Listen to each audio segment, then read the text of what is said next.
Welcome to the Bigfoot Society. In this episode from the archives, I talked to Matt Arner, a police officer from Pennsylvania, about what he has found during his Bigfoot research in the state in the northwest corner. If you've experienced something similar to what Matt has or have more information regarding Bigfoot in this area of Pennsylvania, please reach out to me immediately after this episode. And if you've had an encounter and like to be on the show, please contact me at bigfootsociety@gmail.com. And if you want even more Bigfoot Society, check out patreon.com/the Bigfoot Society, where you can become a member and get extra episodes every single week. Now, let's get on with the show. All right, Bigfoot Society, thanks for coming back for another episode. I've got Mr. Matt Arner with me tonight. How's it going, Matt? It's going well tonight, so I'm really looking forward to talking to you. Yeah, and likewise, I'm excited to talk to you. You're out there in this northwest Pennsylvania, right? Well, I'm actually, I live in the Poconos, which is northeast Pennsylvania, but my base of operations is northwest Pennsylvania. We have a cabin out there. We do a lot of research out there. It still hasn't been developed like the Pennsylvania Poconos are. So we still have some very, very remote areas with a lot of historical activity and some ongoing activity as well. Research area, Northwest. You live out in the Poconos, out there by Scranton and all that good stuff on the Northeast. Absolutely. Yep. Which is cool. So you're a Bigfoot researcher. Is there anything else that you would want the audience to know about yourself that will help lay the foundation as well? To really kind of give a good viewpoint of where I'm coming from, I've worked 19 years with the police department that I'm with now, with another 2 years prior experience. I am a detective. I'm a certified crime scene technician. So I know about physical evidence. I'm also very good with interviewing people and speaking with people. The truth detector really kind of goes on and off when I'm talking to witnesses. The other thing too that I really try to emphasize more is I am an outdoorsman. So I grew up in the outdoors. I spend quite a bit of time either out at my cabin or in my hammock tent, bivouac, out in some of these wild areas, and it's been a blast. So what I really try to do is show people how to be safe when they're going out to do Bigfoot research, especially in an area where there's no cell service. The terrain is not very good. There's other risks involved, such as rattlesnakes where I go. They're all over the place. So letting people know about that kind of stuff, along with my training as a police officer, detective, I'm kind of more of a bugger about safety and keeping the public safe more than anything else. But in the same vein, also getting out to these areas to do this research. That is fascinating. You don't get too many times able to talk to, especially people that are police officers, detectives, and also into Bigfoot. Usually, you talk to those guys after they're retired, and then they're going to tell you all what's going on. Is there anything weird, like when you came out and your buddies started to find, okay, this guy's also the Bigfoot guy? Was there anything like that? Or, the funny thing was that I really started telling the guys about 10 years ago. So I was still relatively not quite a rookie, but, just between that rookie to experienced officer stage, and it's still up to get a lot of ribbing. And, but I had that one a person that we worked with. He was actually with another agency, and he pulled me aside and he says, "Hey, Matt, I really do believe in this stuff." And he never had an encounter, but he's kind of in the same boat where he heard so many, witnesses, talking about what they saw. And he said, "This is compelling. Why are people putting their reputations out on the line, stating that they saw something that should not exist, or mainstream science does not believe exists. And just from hearing that was kind of a boost of confidence with me. Now, we still kept it quiet. I still don't really advertise about it. But some of the guys in the department, there's the one guy who keeps making fun of me, saying, "Oh, it's Bigfoot's driving a car, Bigfoot's running away." But then I do have a few other guys that come to me and say, "Hey, you know what? It's a good thing that you do on the weekends." One thing that I'll say, I didn't really want to get too much into the police work, but the one thing is we just had an officer wellness training. And one of the things that they emphasize is having a hobby outside of your work. So this does, and we'll go into it a little more about some of the things that I do that are kind of, like what I do at work. But at the same vein, I'm not thinking about work. So having this as a hobby actually helps in the long term, whether you're out there doing Bigfoot research, if you're out there just doing wildlife research, just being out there and disconnected, is just a godsend for our mental health, as in law enforcement, military, other first responders, firefighters, EMTs. I've talked to several people in that first responder community, in the military community. And again, being out there in the woods, there's no other cure for, just kind of, letting that stress go. I agree 100%. Everyone needs something to do outside of their 9 to 5, or you're going to go nuts. So absolutely. I'm glad that I found that, you found that.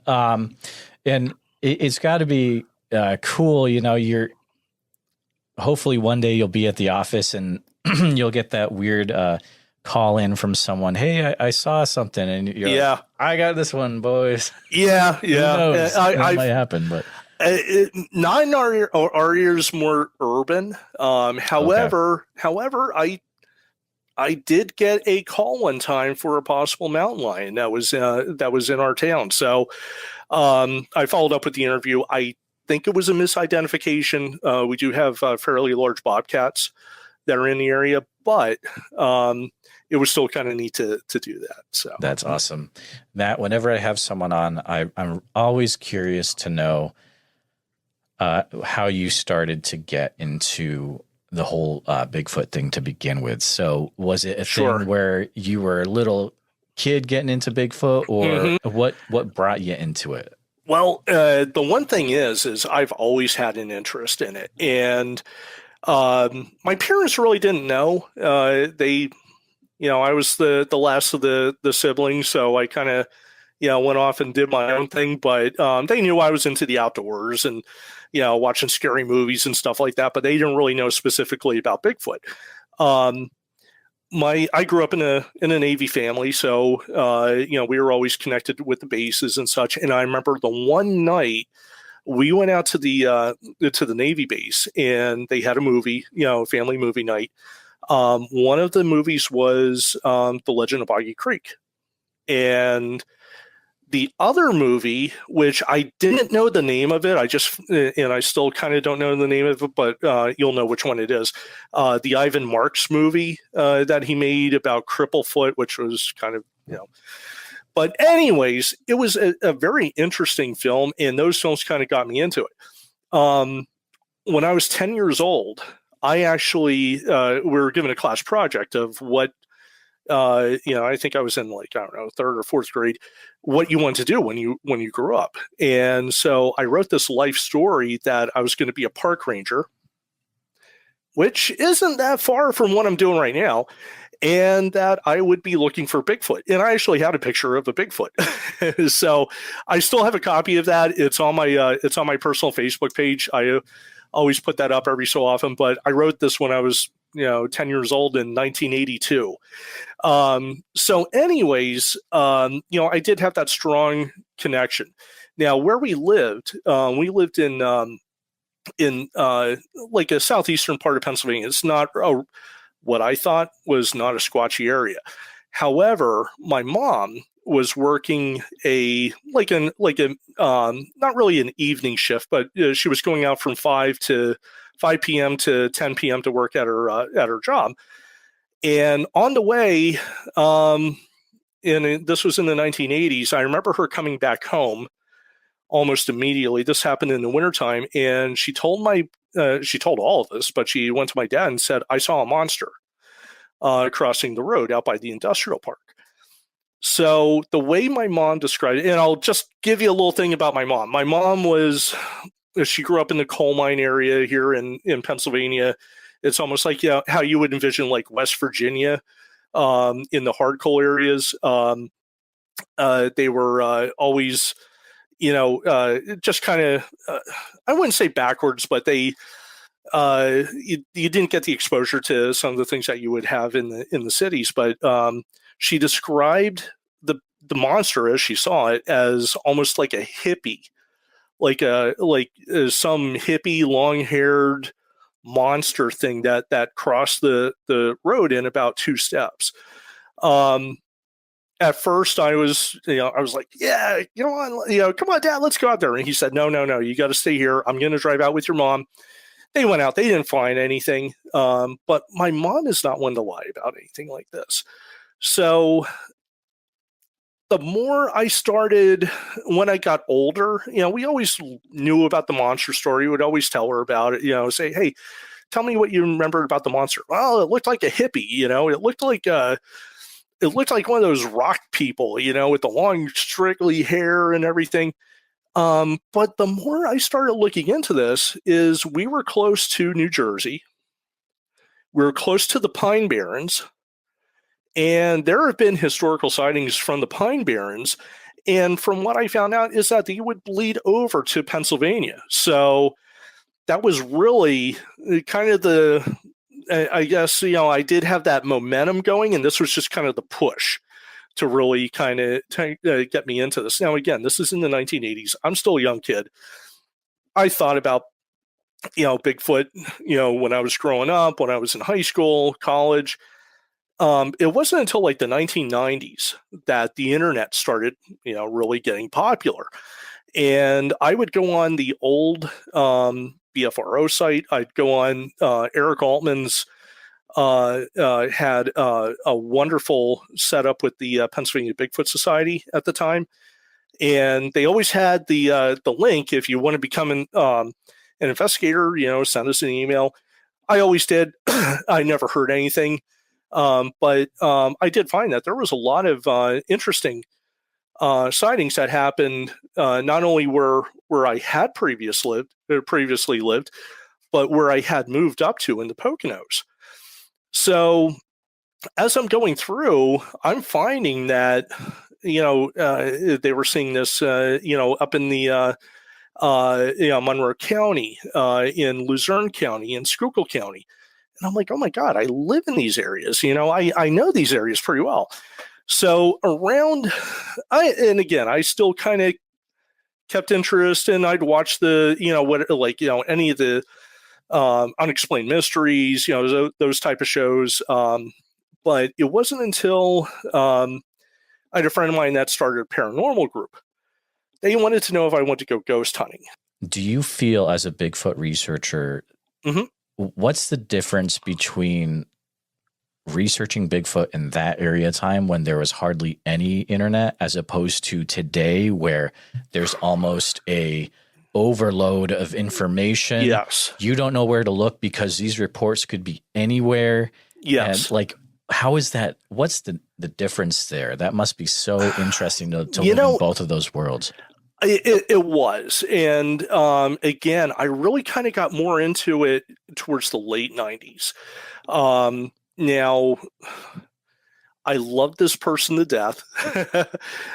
He is the godfather of Pennsylvania research, Stan Gordon.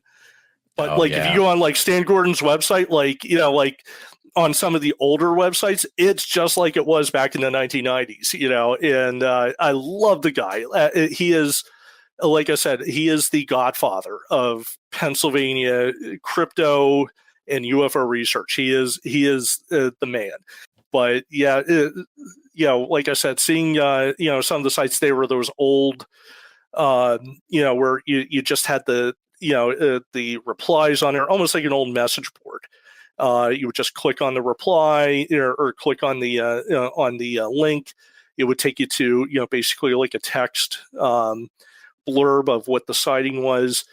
But, back then we didn't know too much about, what to do. And that kind of led me into what happened in the early 2000s before really the big explosion of Bigfooting really hit the internet. And we had no idea, we weren't out there doing wood knocks.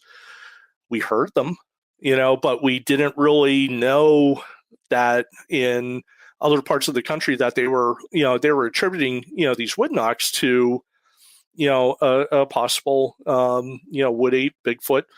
Again, what we were looking for was mostly just tracks, which in Pennsylvania is very hard to find because of the way the soil is. Just following up with sightings, sighting reports. And on the occasional, there was one time back in the early 2000s where we believe we found a nest, but we really didn't have a whole lot of information at that time to really conclude what this was. In the early 2000s, then I got involved with the ghost hunting group. What they said was, hey, we're getting these reports of weird things happening in the woods. And they knew that I was, primarily, I love to be outdoors. So they said, hey, can you look into this? Absolutely. So there were quite a few times that we took the paranormal group out, and they would be out there with the EMF detectors and but yet on the other hand, one thing that I learned from them was using the use of the voice recorders. And what they would do is they would have the voice recorders up, with the parabolic mic, listening for anything. And this is something that they brought from the paranormal side to the cryptozoological side. So that in itself was kind of like a breakthrough for me. I started reading more and more about, different things that could be done. There were some things that I learned from work.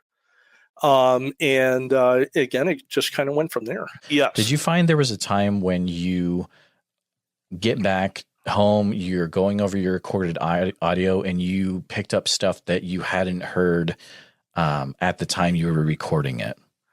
Yes. At the time, I mean, there's some audio files that I wish I still had because they were on other computers and such. But there were times that we would sit there and I would tell them right off the bat, hey, this is a pack of coyotes that are calling, or hey, this is a fox. Those are generally what the animals are that make sounds like that. In the Pennsylvania woods. But then there was a few times that, again, we would think that it may have been a fox, but then you get, you just listen to the tone and the volume and the, how that call is being expressed. And there's no way that a 16, 17 pound fox is going to make that loud and that deep of a scream.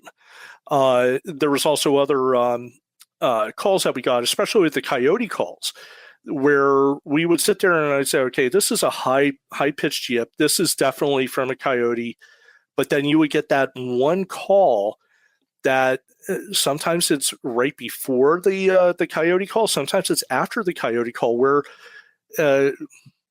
after a couple of years, what did we recognize it as? An Ohio call. Where you would get that drawn out call being blasted through. There was, absolutely no way a coyote could have made that call. Not to say that they wouldn't, but again, once I heard the original Ohio call from that Matt Moneymaker actually recorded, I was like, oh my God, this is exactly what we've been hearing. And this was in areas where we did have historical sightings here in Pennsylvania. I would have loved to have been there when you made that realization, when you were like, heard Moneymaker's call from 94, and you're like, I've heard that call. Exactly. Oh, man, that's great. It was just hearing that, like, you still get kind of the shivers coming down your back. So I've heard other people talk about, Bigfoot in relation to coyote. Do you think there's some sort of like symbiotic back and forth going on there, or just it's hard to say. And the one thing is if we listen to howls that we record, I have some long-term digital recorders that are up on a few of the mountainside research, and I'll listen to some of these calls. And again, we're listening to the pitch. Primarily, we're listening to the volume. We're listening to the output of that sound. But when it comes down to it, a lot of people, even some experienced researchers, aren't that sure if it's a coyote, if it's a pack of coyotes, or if it may be a Bigfoot. Now, the reason I bring that up is if you do get a bunch of coyotes that are making a call that sounds similar to an Ohio howl or any other vocalization, you may have another animal, such as a Bigfoot, making a return call, especially when these calls are made at 3:00 in the morning. So I think that's where a lot of that connection between coyotes and Bigfoot may come into play. Now, again, I know there's other people that are more well versed that would be able to give their explanation that maybe they do travel together. But my thing is that I think that whether it's Bigfoot, wood ape, whatever you want to call it, is returning the call from those coyotes, thinking that it may be another creature. And again, if it's confused, some more experienced researchers where you really have to get down and, send it out to the Olympus Project, because you don't know, I would say that, it's also the same with them. They may not understand that, what's being called. They may be aware of the coyotes, but, if you do get a coyote making a specific call, they may think that it's another one of their creatures calling to them. It's almost like we need to partner with some wildlife biologists that are into the coyote culture and bounce some stuff off. We need to find the guy or the gal who's into wildlife biology, coyote research / also a Bigfooter. That would be fantastic. Absolutely. So absolutely. Let me know. I know a few coyote hunters that know the coyotes very well. And if I can get one of them to come over on our side, that would be a win-win for us. Mentor with Bigfooting is Sean Forker. Sean is a great friend of mine. I'm so glad that I met him, and he has been my mentor through from the time that I met him. And, I know with him, we've talked about some cases where maybe it's not exactly a habituation case, but the creature gets used to or accustomed to coming onto a property. And there was one or two cases that he investigated not that far from my research area where they did have something very similar to it, but the people weren't leaving anything there. What the people were doing was they were leaving their trash out, and they would put it in a dumpster that was bear proof, but something was still going in and getting this, and they did end up seeing something at the dumpster, which prompted them to contact the PBS and Sean. Again, you may get into those situations where a creature does become a little more accustomed to people than it should. Yeah, it's definitely a thing from what I've heard. You want to be careful if you're putting out food or leaving out garbage, because sometimes when you stop doing that, you can cause a situation where you've got a pretty angry creature. Absolutely. Even if it's not a Bigfoot, even if it's a bear, you're in a world of trouble anyways. Oh, absolutely. Absolutely. And where I live, it's funny. We actually, we have so many bears around town. It's the bears even have their own Facebook page. So We've had the bears come in my yard, even when we're still there. We know how to work with the bears. We know how to live with the bears. But now you're talking about something that has, definitely a more intelligence than a bear, probably better senses, because bears are basically blind. They don't see that well. They rely on their sense of smell to basically lead them on their way. But now you're looking at something that, even if we don't know the intelligence, we know that they have sharp eyesight. As for the scent detection, I'm not sure, but they're still, aware. You're talking about creatures that are, if they do sense something, like, somebody's putting garbage out, somebody's putting apples out, somebody's putting bird feed out, something that they could eat, they're going to come to it, and it may not always, I think the one thing, though, is that they have enough sense that they know to stay away from towns. And there's something about cameras, trail cams. They do not like trail cams. In fact, funny story, if you don't mind me telling you, there was a guy that had a Bigfoot sighting not that far from my house. And he was not someone that wanted Bigfoot on his property. And it really shook him to the core when he saw what he saw. I do believe what he saw was a Bigfoot. I don't believe it was a misidentification. We went out. He showed me basically the branch, that was basically our size frame for this creature. The creature, we're not talking about a 10-foot tall beast, but we're talking somewhere between 6.5 to 7 feet tall. And when he saw this again, it freaked him out. He did not want to go back to that back area of the property. So I told him one thing. I said, "You don't want Bigfoot around? Put up trail cameras everywhere." I said, "Put 40 trail cameras up.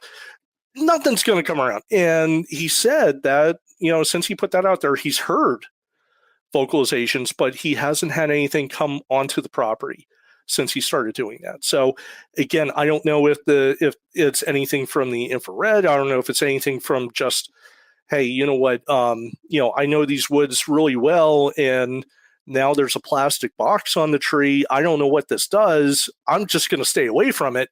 I don't know, but it did seem to work.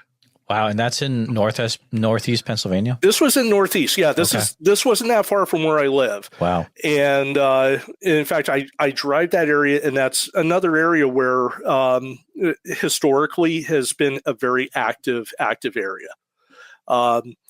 In fact, we were just talking about it tonight on Facebook. Somebody posted in a group about this particular stretch of road.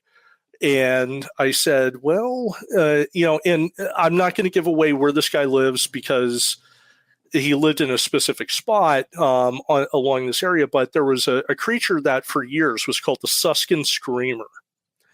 And what the Suscon Screamer,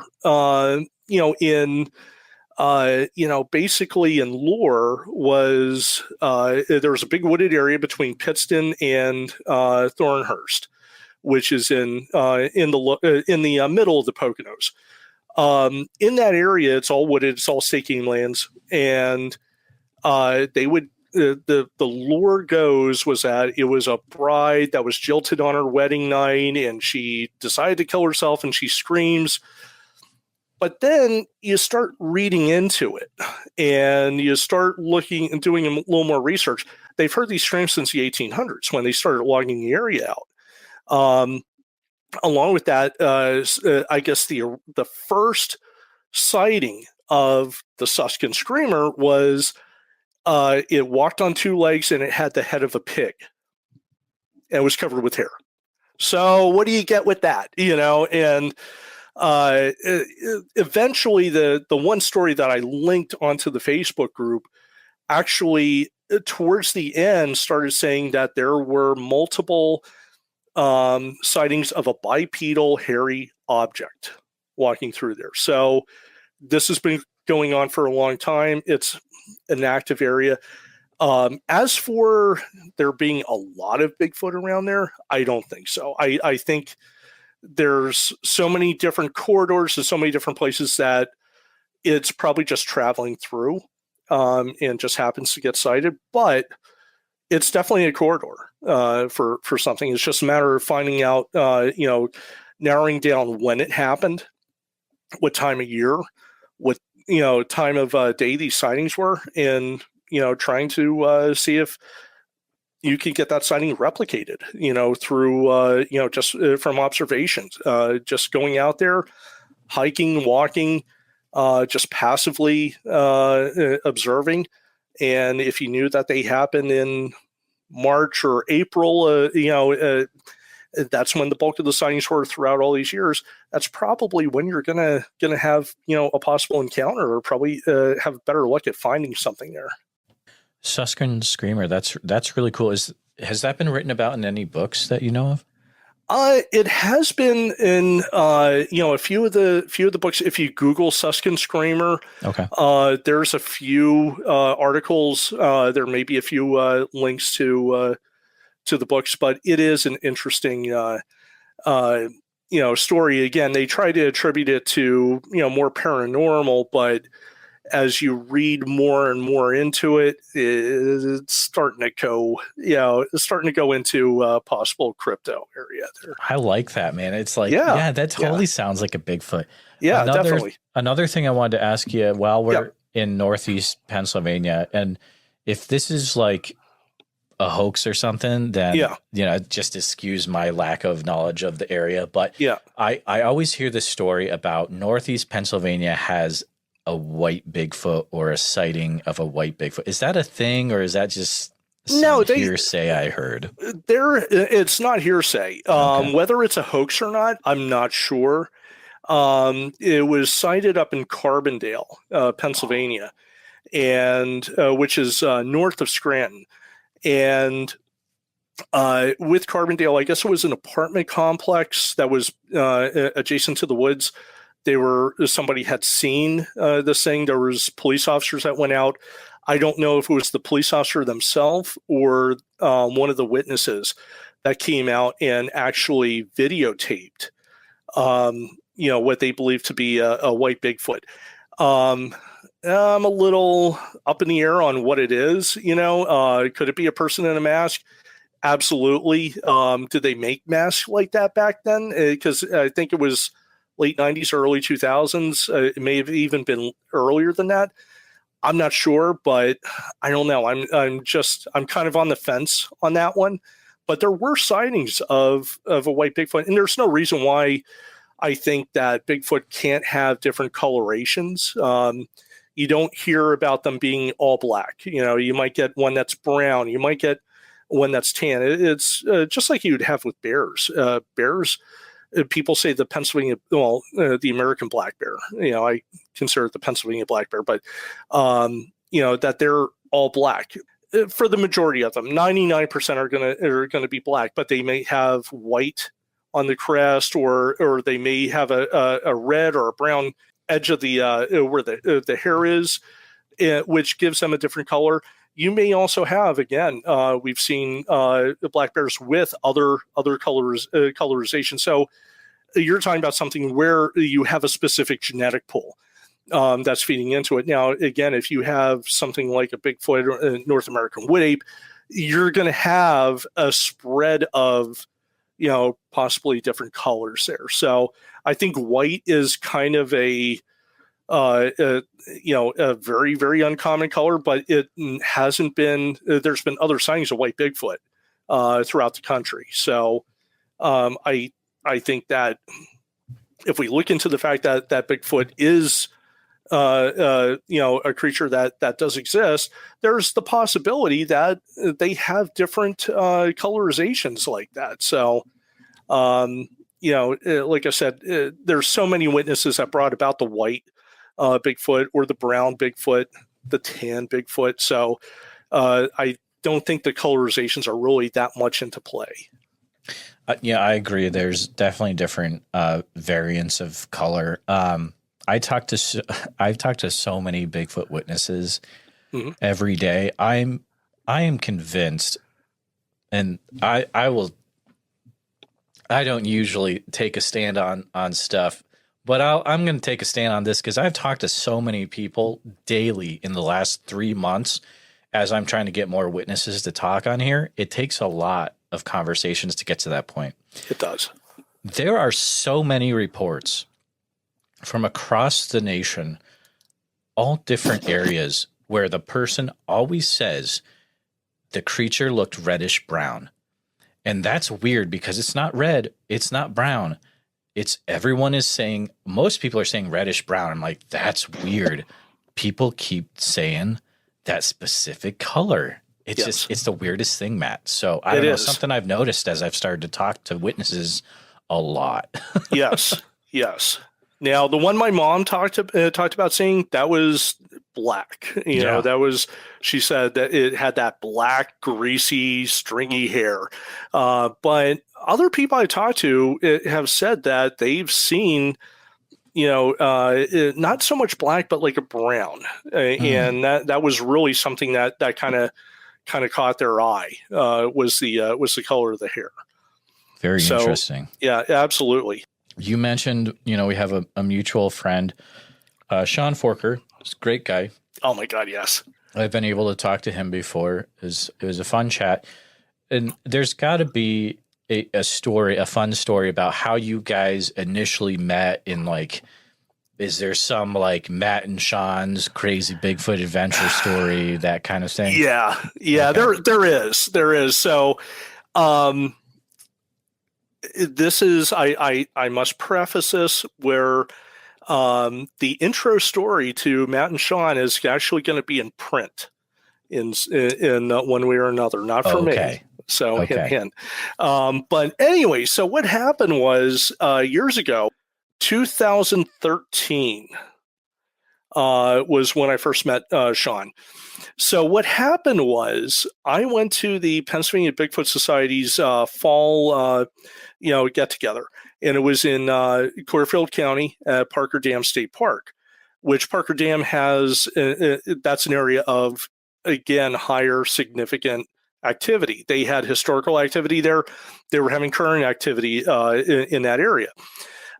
This was literally like 10 minutes away from where Sean had his encounter, the bad encounter. So Sean had made it out there with his friends, and I don't know anybody here. You know, everyone's mostly from Western PA or New York, and I had no idea who any of these people were. I talked to them on the computers, but that was about it. I was just there just have a good time. So I'm walking around trying to talk to these people, and I see this little guy come up to me, and he says, "Hey, my name's Sean. What's your name?" And I said, "My name's Matt." And that was the start of a wonderful, long friendship with him. And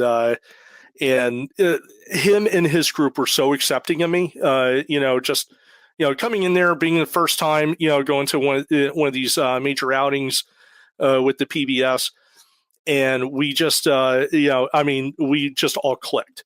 Now, there was a bad story about this, which Sean will talk about. He may have already said something. It was called the Death March.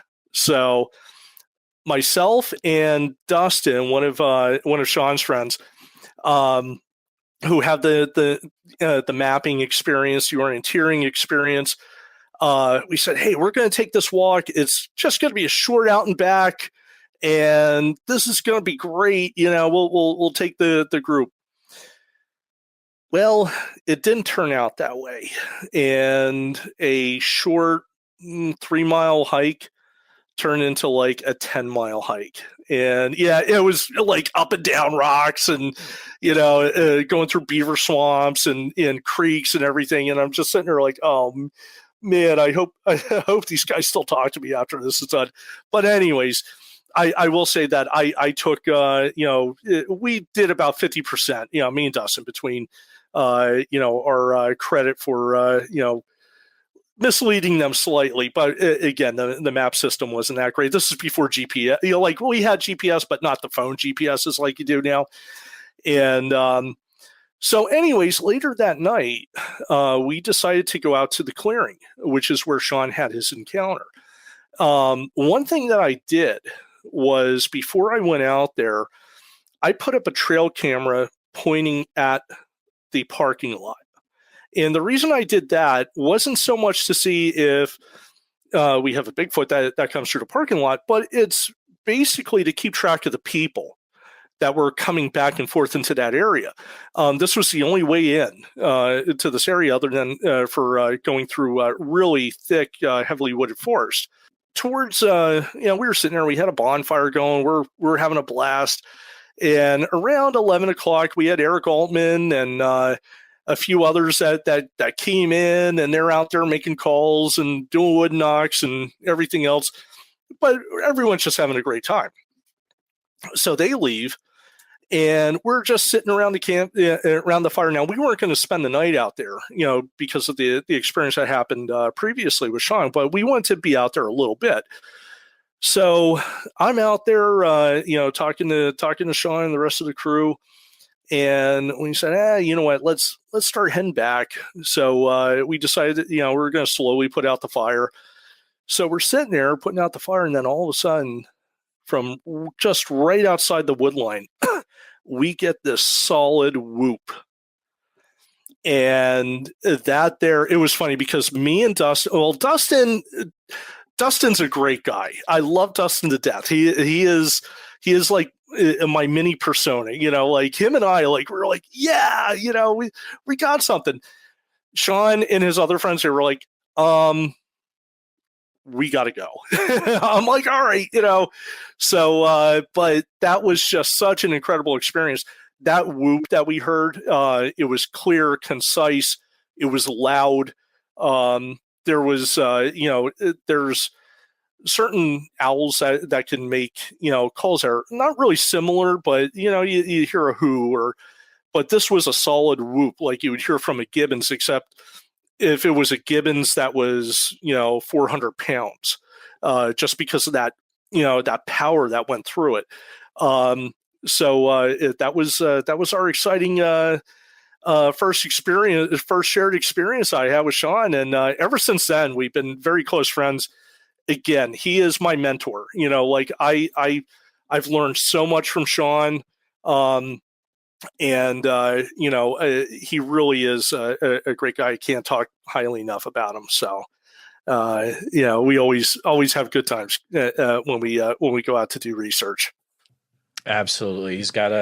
They've got a good podcast going too. Absolutely. Sasquatch Experience, right? Yes. Yep. Yes. Everyone go check that out. If you're listening to this one, go check that one out. Yes.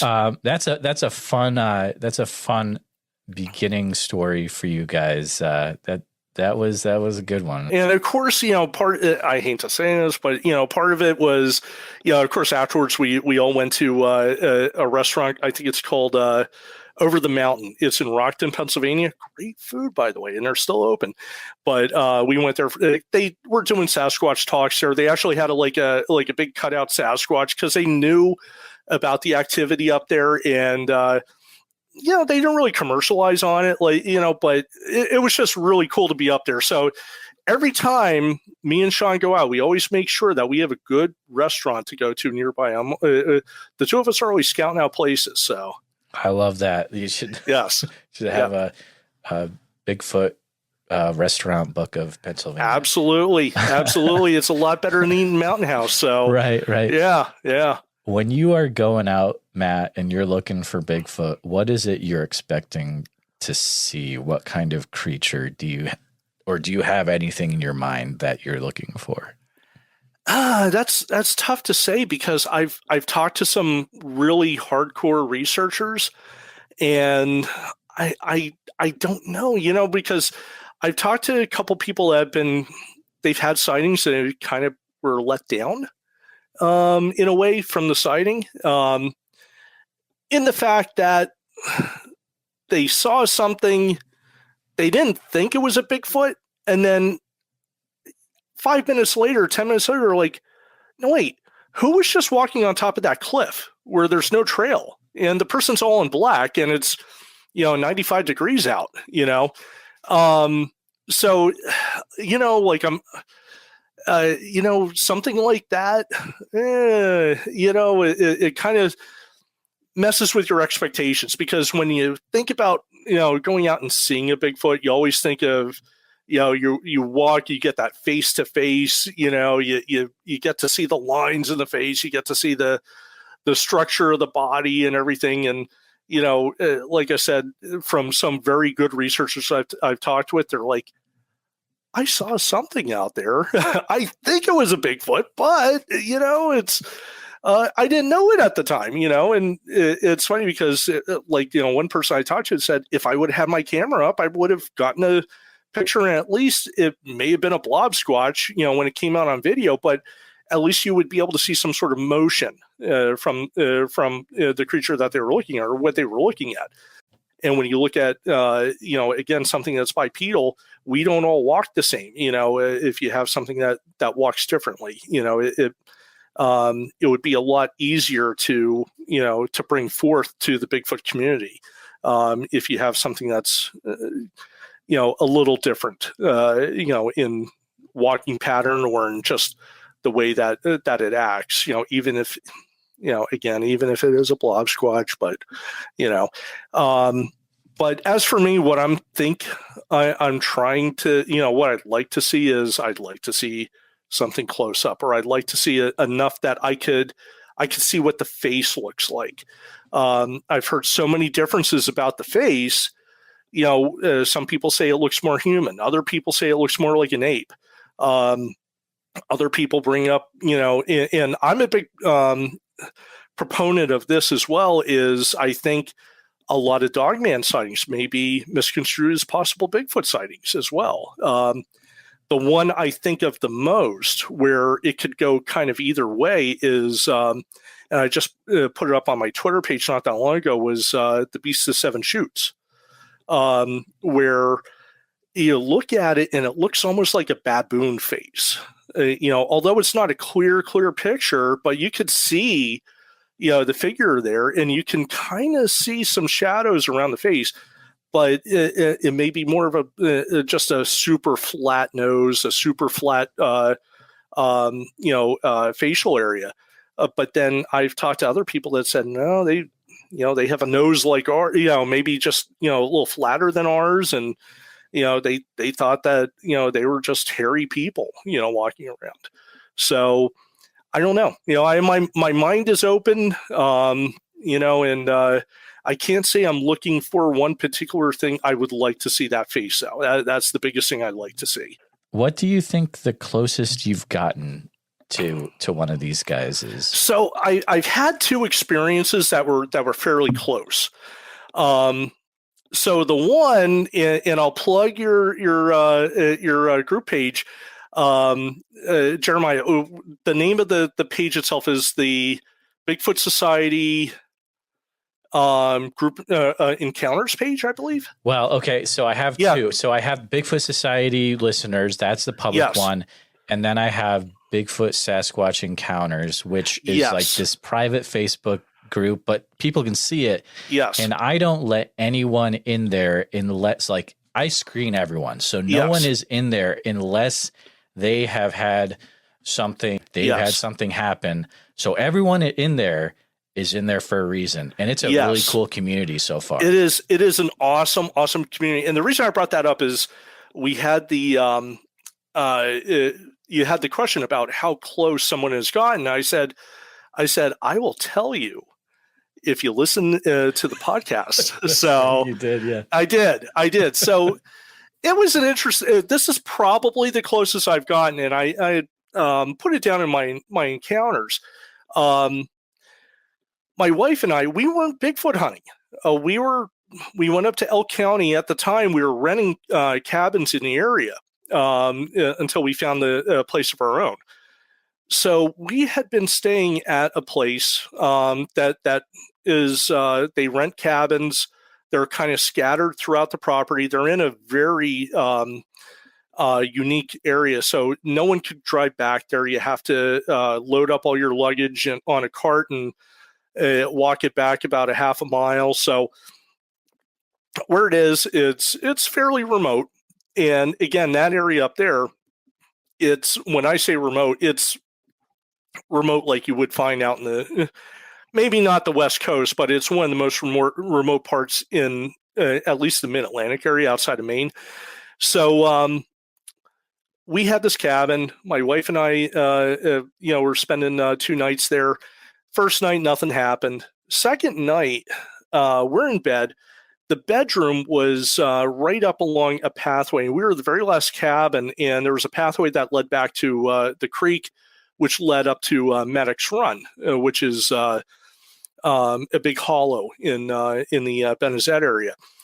So around 3 o'clock in the morning, we both woke up, and we heard crunch, crunch, crunch, something walking on that gravel. And you could tell just from the pattern of the way it was walking similar to a human. Again, it's 3 o'clock in the morning. Who's going to be out there? There was no other cabins that were rented in our area. So we were alone back there, and we heard this crunch. And you can also tell the difference between that and an elk. When elk come through, because they have the 4 hooves there, there's you get a different sound, a different rhythm, a different pattern. This sounded like somebody with. We were sitting here. We heard the crunches, and unfortunately, the window. And it's going to be hard to explain to the listeners, but I'll do my best. The window, you couldn't look out the window. The window had metal slats coming down that were at an angle, so you could see, like, if you went underneath and looked up, you could look, and see up, but you really couldn't see straight out. There was a small light that was, on the other side of the path, and it wasn't a very powerful light, just enough so that if anyone, was outside, they would, just have enough light just to, get to the path. As we were sitting there, something blocked that light out, and it blocked the light out, but it was relatively quick, when it blocked it out. I mean, the whole window went black. But if it was an elk, it would have, we would have probably had a little more shade, or it would have been half because of how high this was. This was just like a flat, like something, rectangular coming by that just, standing up, rectangular, not, long ways, but vertically, that just went past the window. And then in all that time, then we were still hearing the crunches. Now, I didn't go outside at the time. I wish I did. And I'll go into that's a whole nother point in the conversation at some later point in time. But we don't know what it was. But at the time, again, we're close to actually not that far from Parker Dam State Park, which is where Sean had the encounter first, where we heard the whoop. There was also an area called Medix Run, and the locals were calling their local Bigfoot Medix Run Mike. So it was just a local thing. They didn't really publicize it at all. They didn't really push it at all, but the locals knew, whatever was coming down as Medix Run Mike, they called him. They named him. So I think with that, honestly, we're talking about something where I was inside a building, but if I had that window open, I probably could have. I'm a big guy too. I'm 6'4". I could have reached my arm out and probably touched him, as he walked past, because the path really wasn't all that wide. But whatever it was walking on that on that path. Could have been anything. I don't know. Like I said, we're just basically coming up with some circumstantial points here that it could have been something that we haven't discovered yet. The second time where we were very close, I was doing a more formal expedition with a few friends of mine, and one of them, and I'll give her, if you don't mind, I'll give her a shout out, Gwendolyn Purcell.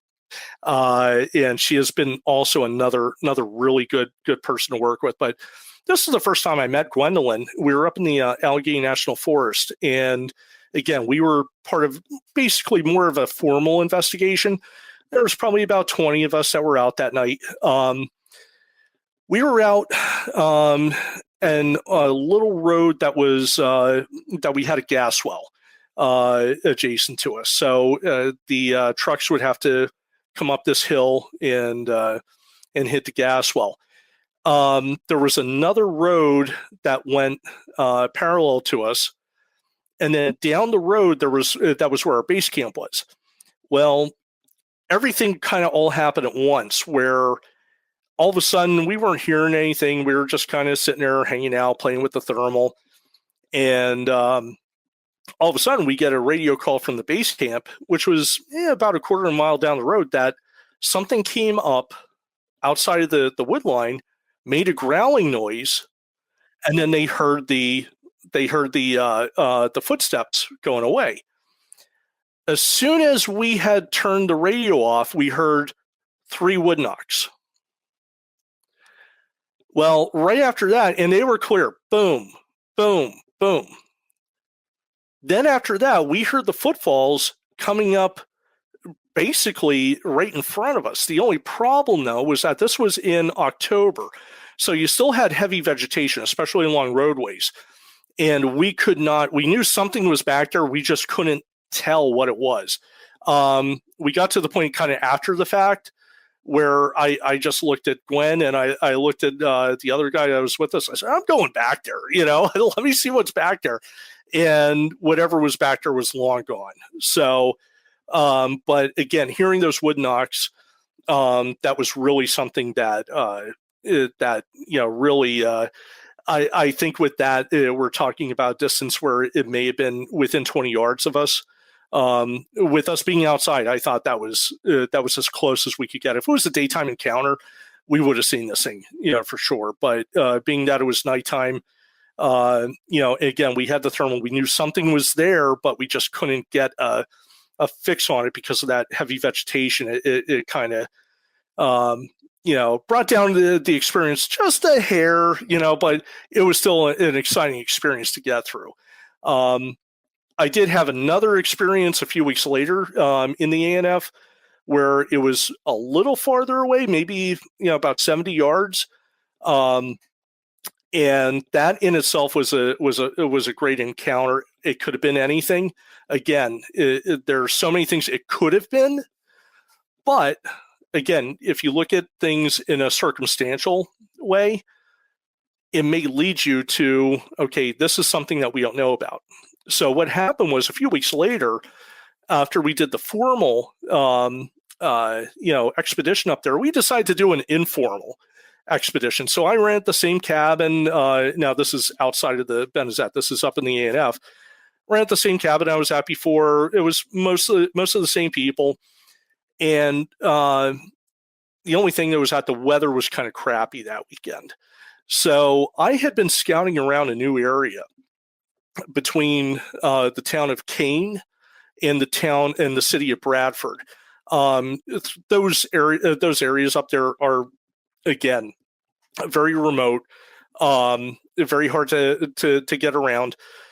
I found what we call a primitive camp spot, and these are scattered throughout the Allegheny National Forest. You can go there, camp there for a few nights, and go. You don't have to pay anything. So I had just parked at this one. I didn't see anyone out there, and there was a small trail that went along the creek. So as I'm going up along the trail, I end up finding a print. And wouldn't you know, this print is about 16 inches long, about 5 inches wide. And what it did was it went basically diagonal across the trail down towards the creek. So I'm like, oh my God, I gotta, this is awesome. So the one thing I did that I'll say was good was I went and I put a little stick there, basically like Emily LaFleur does those flags, similar to that, except I don't have the flag. I just had a stick with a leaf on it. So I kind of figured out where it was, marked it, and then I went back to my truck and I said, all right, it's 4:00 in the afternoon. Can I get into town and get plaster? Well, the hardware store closed at 4:00. So I ended up going the next day. And the next day, it was funny because one thing I'll always remember was I get up and there was a song that was playing on the radio that just kind of has nothing to do with Bigfoot, but it was just kind of just like a neat little song. And it was Tom T. Hall's "I Wash My Face in the Morning Dew," which is kind of like like a folksy type song. I remember listening to that driving to Kane at 9:00 in the morning after I checked out, and the song was playing on my Sirius radio, because that's the only radio you can get up there. And I get into Kane, I get plaster, I get a bucket, I go back to the spot. There's no one around. The day before was loaded with hunters. It was a Sunday. There was no one because you couldn't hunt that Sunday. So I get up there and I, go back up to where the print was. Unfortunately, it rained the night before, so the print degraded. And what I should have done, now thinking in hindsight, was I should have covered it. Even if I had like a plastic box, something that I could cover it to make sure that print didn't degrade as much as it did. But it was still enough there that I said, you know what, I'm gonna cast it. It's very hard to find prints in Pennsylvania in the first place, so I'm just casting it. So I go up, mixed it, cast it. I walked back down to my truck. So I'm sitting there, and again, there's no cell service, so I'm just looking. I'm kind of a map nerd. So I'm looking at maps. I'm looking to see where I'm at and, doing all that stuff.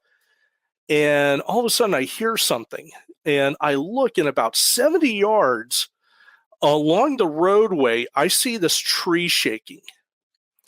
And when I see this tree shaking, the way I described it was, if for people growing up in the 1990s, they would have those contests where you'd go into a phone booth and all the dollar bills would be flying around. You'd have to catch them. I don't know if you remember anything like that, but those big money booth things.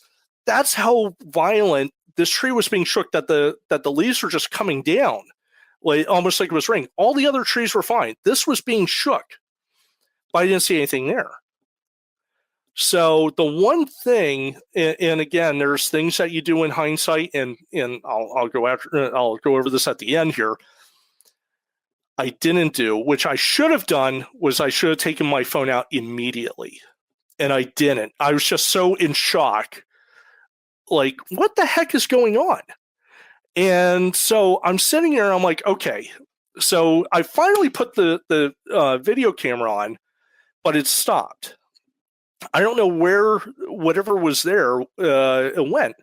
So I'm sitting there, and the one thing I learned as a police officer, which hopefully it would serve its purpose to other people as well, is if you run into, whether it's Bigfoot, if it's a wild animal, anything like that, what you want to do is you want to try to remain calm, and you also want to try to talk to it too.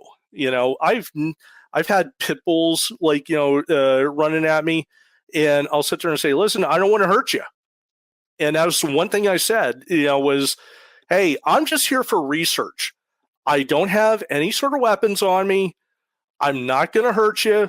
I'm just here for research. You can come up. If you come up, I'll get your picture. I might take a hair off you. I don't know, but I'm sitting here trying to talk and stay calm. So that really didn't help all that much, but I did my best. And I did kind of, I kept my heartbeat, a little lower than it would have been, but I was like, all right, you know what? It's only been about 20 minutes, but I'm going up. I'm getting that cast. I'm getting out of here.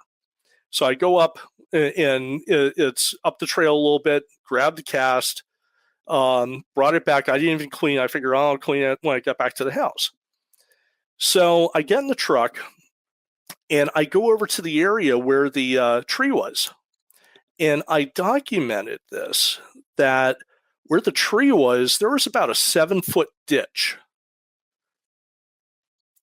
And what it was this was created probably back in the logging days, or maybe with the Conservation Corps days, as basically a water runoff ditch. that was down this mountain. There was this ditch that, and unfortunately it was all rock at the bottom of it, but something could have been down in that ditch shaking the base of the tree without me knowing it. The one thing is that this was during the rut for deer. But if it was during the rut and you had a buck that was going up there to do this, you would see that buck. Whatever was doing this was shaking it very violently, but also keeping itself hidden. And it may have thought that I did have a weapon. It may have thought that I may not have had, the best intentions, but whatever it was, did not make itself known. And so again, I'm kind of, it could have been a deer that maybe was down there and was just shaking it. I don't know. It was just coincidental that we found the print in that same area, and it was a relatively fresh print. That print was, when I saw it on Saturday, I collected it on Sunday. When I saw it on Saturday, that print had to have been at least, or at the most 48 hours, because again, there was no degradation. I actually saw toe prints in it. So again, this was just something that really kind of, made me think that this could be anything up there, and it was really a good encounter. It was a good learning encounter for me as well. The one thing that I want to bring up that I said I talked about at the end was the whole using your camera. Again, I'm trained as a police officer, so the one thing that I am trained for is the use of my firearm. I could go in. We have what are called, we have the locking holster. So there's specific movements I have to make to release the gun from the holster. And we're trained that, okay, if we see something, I can get my gun out of that holster, making 2 or 3 different maneuvers within, like a fraction of a second, basically like half a second at the most. One thing Bigfoot researchers need to do is to, like I practice with the firearm, don't practice with the firearm. Please don't do that. But what you need to do, because I've learned from this and I learned the hard way, is learn to get that camera out, get that camera on video ASAP. Even if you just sit there like we did, like we would have blue guns that we'd have in our holster and snap, snap, click up. Take your phone, and if it's on your in a pocket, if it's in your hand, get a practice to having it up and turning it on. I think even having a button there, that you can automatically get that camera up and recording would be fantastic. We have to learn to do this because some of these encounters happen within a few seconds. So if you're able to get your phone out, get that phone on record, then at least you have something. And the one thing that I'm really kind of upset at is I wish that I would have, grabbed that camera when that tree was shaking. And the other thing too is there may be something that your eyes won't see that may be on that camera. You can sit there and put the camera out, have it on. Your eyes are looking at maybe the top of the tree. You're looking at the leaves coming down. You go to look at that later on, and you're going to see, okay, was there an antler that was around the base of the tree? Was there a hand that was at the base of a tree?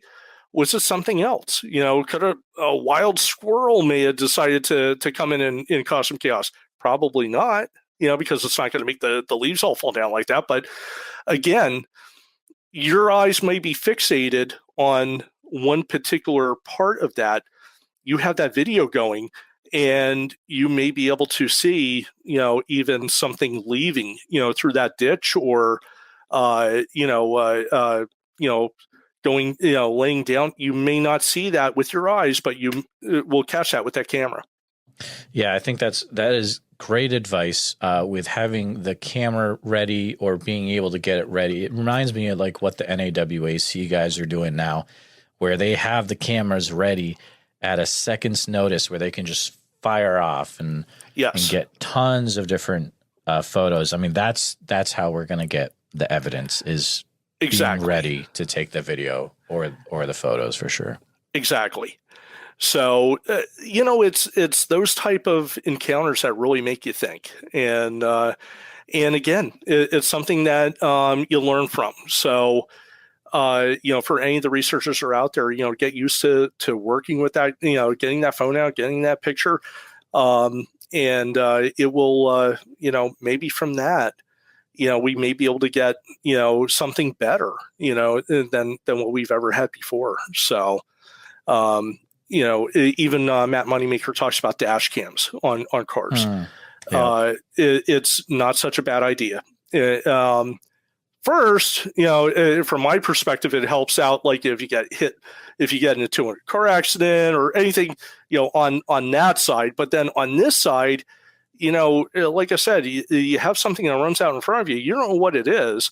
Hey, you know what? I could go to the next pull off, slow it down. Okay, hey, you know what? It was just a bear that was just running. It just like, all out, across the road. Or, okay, it's not a bear because I see long arms, and so it's really, having something like that. Again, our eyes fixate on one thing, and having a camera like that or taking photos like that, either photos or video, allow you to see those things that your eyes aren't immediately showing you.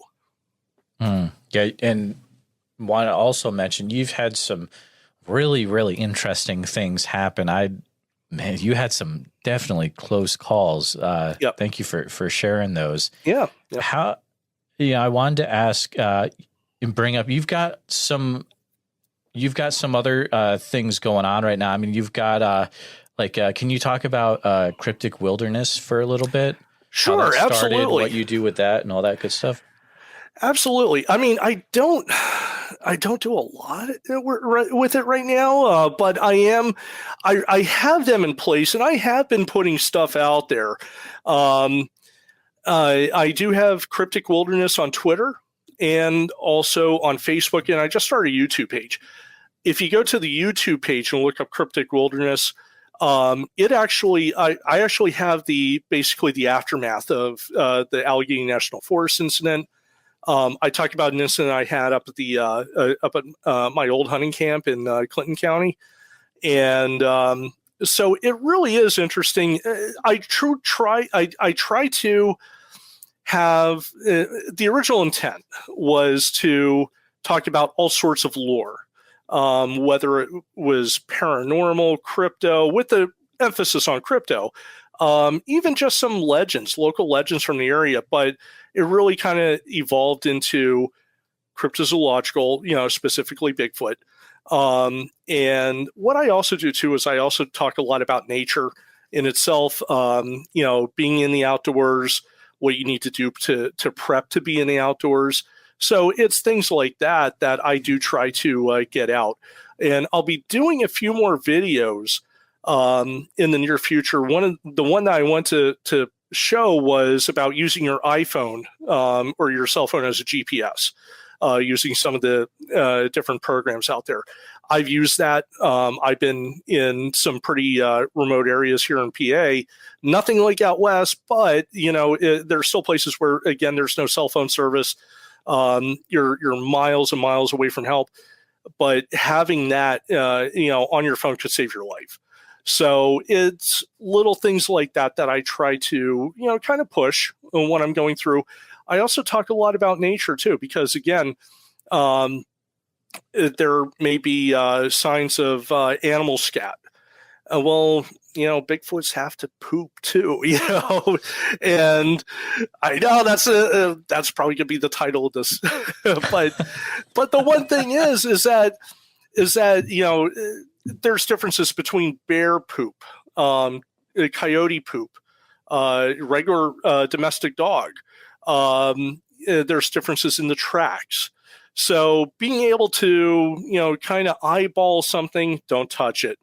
But being able to eyeball it and kind of get an idea will help the researcher in determining whether this is something that may need to be collected or something just to pass on, pass by. So that's where I really do try to get a push in. With the pages themselves, I'm not looking for any sort of notoriety. I'm not looking for any sort of get my name out there. It's basically,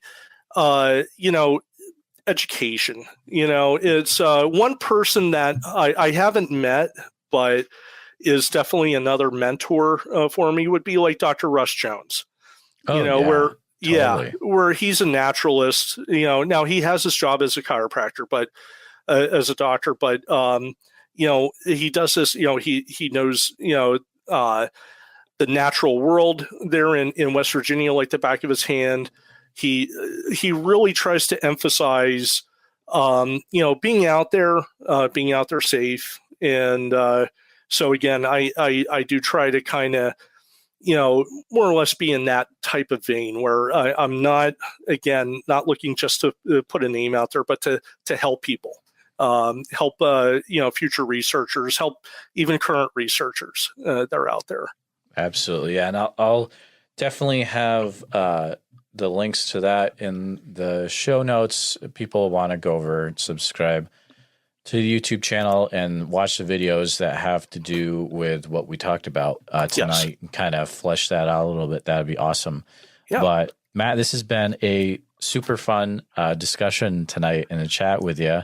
Mm-hmm. It's been really, really, I've learned a lot about Pennsylvania. Wonderful. More than I knew. I grew up in Western Mass, but I didn't know a lot about Pennsylvania. But thank you so much for coming on.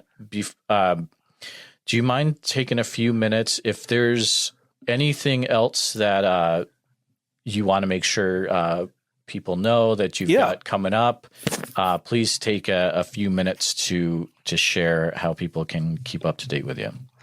Okay, definitely. They can follow me on Twitter under Cryptic Wilds, which is Cryptic Wilderness. If you type in that will get you there. Cryptic Wilderness on Facebook, Cryptic Wilderness on YouTube. The one thing I did want to talk about, which we didn't get to, I was kind of like teasing you, giving you the teaser about it, is I wanted to talk about my Bigfoot movie I wanted to make. Oh my goodness. Yeah, please. Yeah. Put that in here. Yeah. Anyways, my very, very good friend, Gwen, who is from Got Knockers, great person.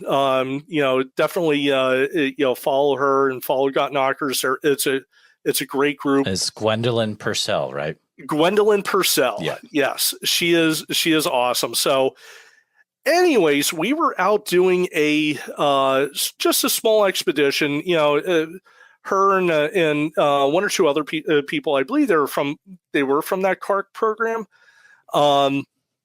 And we were outside of Elysburg, which is actually, a pretty mountainous, but it's mountains and farms and throughout that area.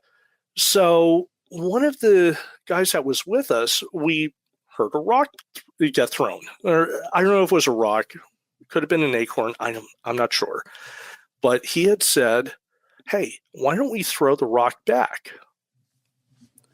I said, "Oh, heck no.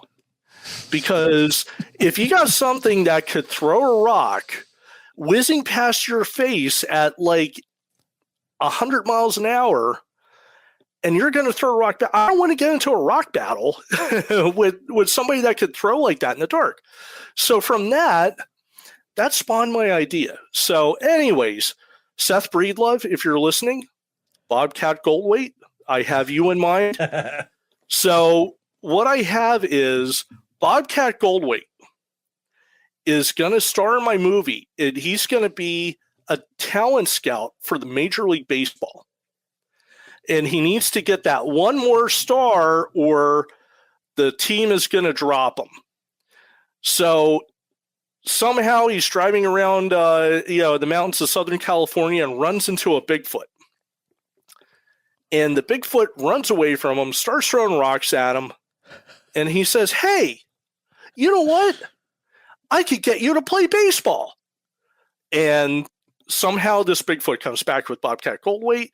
They sign on to the LA Dodgers, and the Bigfoot ends up becoming, the next starting pitcher of the World Series. The only thing though I was thinking about was that in order for that to be successful, they'd have to dim the lights down a little bit. They can't have all those big bright stadium lights going. Right? That's they'd have to dim them down for Bigfoot, but you got something that would throw like 150 mile an hour fastball. And I'm sure Bigfoot could probably learn how to throw curveballs and sliders and everything. So I think that would be the perfect movie for Bobcat Goldthwait, for a good Bigfoot movie. But go. And really quick before I just kind of in the same, I mentioned about Seth Breedlove. One comment I made on Facebook that I think is going to stand is the STM team, between him, Alex, Eli. These guys here are what Patterson and Gilman were back in the 60s. These guys here are going to find, I believe in the next year or two, they've gotten so close already, they are going to get something on camera. I don't doubt it. The way that they do things, I've watched them. They're excellent outdoors people. And Alex is very, very impressive with what he does. And I think the way that they put themselves out there and what they do is amazing. And I do think that it's going to come down to one of these, one of their documentaries. They're going to get something on film. I really, really have faith in them.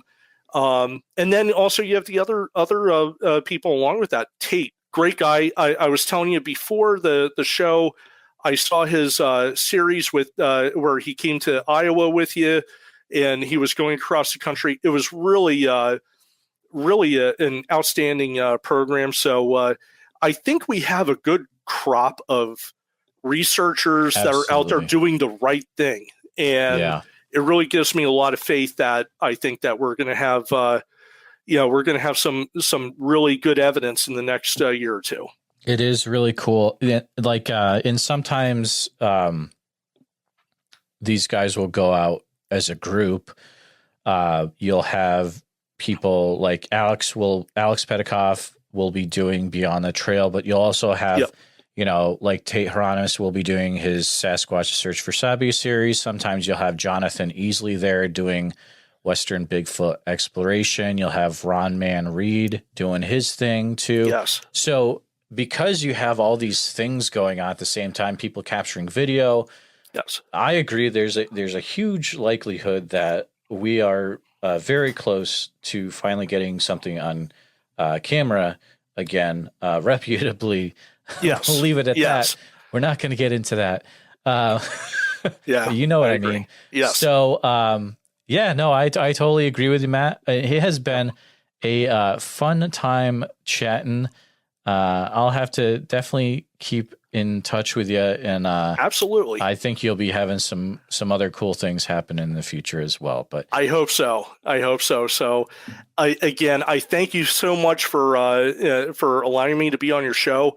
It has been a pleasure. I've been listening to your show pretty much from the onset. So, it was always a great podcast to listen to. In fact, I would go through the Suscon area listening to your podcast. Oh, that's cool. Because I'd have to go. We have a place to go to up there for to send out lab stuff, and so I'd always take the back way through the Suscon Road, and it was your Bigfoot Society was always like number one on my Apple list. So I appreciate that. It definitely had some wonderful shows on there.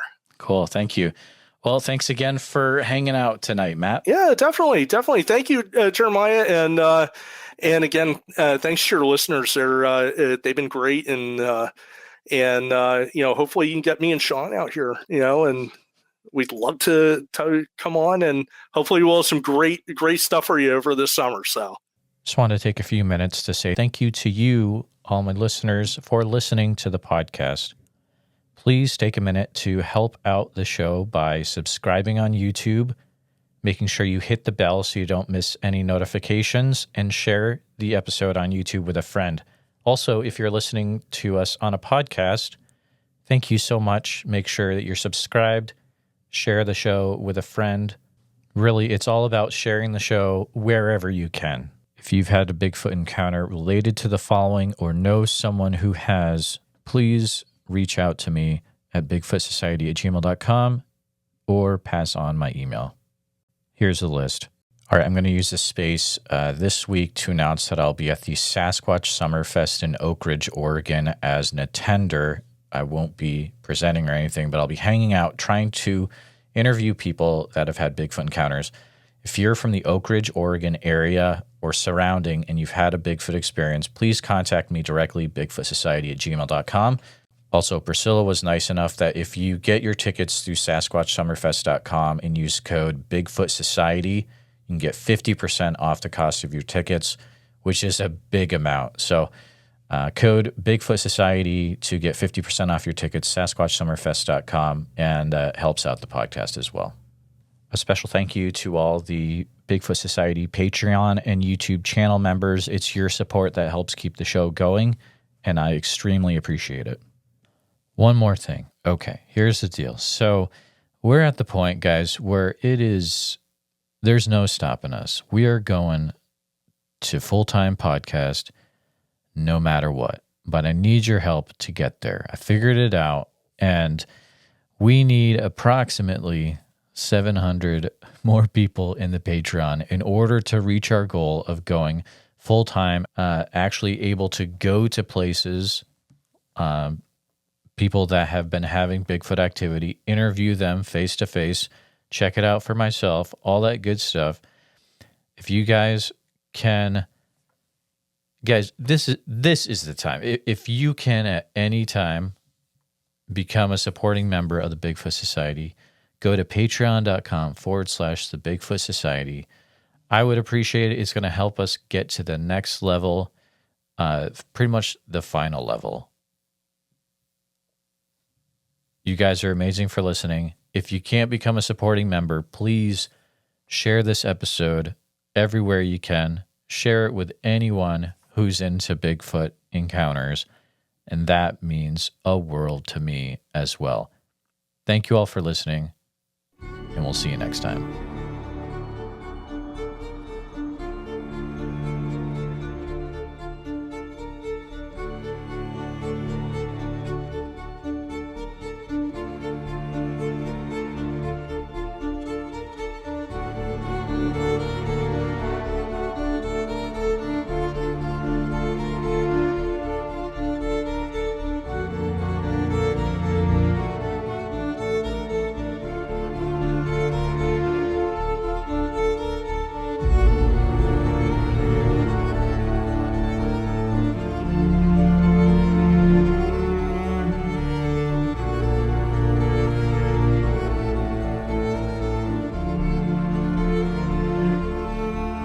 Her and I can get on here and we can tell our stories. Maybe there's somebody else out there listening that's too afraid to tell their story. Maybe this will give them the courage to come out and not feel so bad about it. Who cares what anybody thinks? I know what I saw. I know what's out there. That's all I care about.